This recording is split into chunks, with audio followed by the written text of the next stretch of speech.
கரூர் விவகாரத்தில் அண்ணாவை பழிவாங்க பார்த்தாங்க, அண்ணாவை பழிவாங்க முடியல.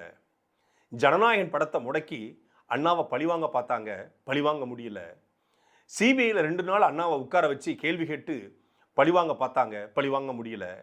இப்படி கரூர் விவகாரம், சிபிஐ பிரச்சனை, ஜனநாயகன் இப்படின்னு அண்ணாவுக்கு நெருக்கடி கொடுத்தவங்க கூட்டத்துக்கு அனுமதி கொடுக்காம, கேட்ட இடத்த கொடுக்காம, நெருக்கடி கொடுத்து இப்படியெல்லாம் பண்ணவங்க கடைசி ஆயுதமா அவருடைய மனைவியை இயக்கியிருக்காங்கன்னு சொல்வதற்கு பெயர் என்னடா?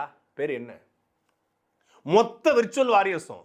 இது விர்ச்சுவல் வாரியர்ஸ் கிடையாது, வல்கர் வாரியர்ஸ். அவரோடு 25 ஆண்டுகள் இருந்த அவங்க சொல்றாங்க இப்படியெல்லாம் எனக்கு நடந்திருக்குன்னு சொல்லி. அவங்க கேட்பது என்ன? அதை உண்மையிலே அதை பார்த்த உடனே எனக்கு ரொம்ப சங்கடமா இருந்துச்சு.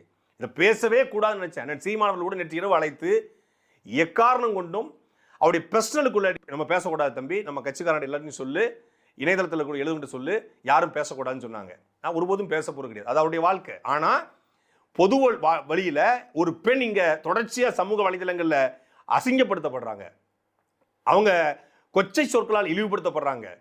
இவ்வளவு காலம் ஏன் பொறுமையா இருந்தாங்க, இப்ப ஏன் சொல்றாங்க? ஒரு விக்டிமை பார்த்து கேட்கிற கேள்வி அது.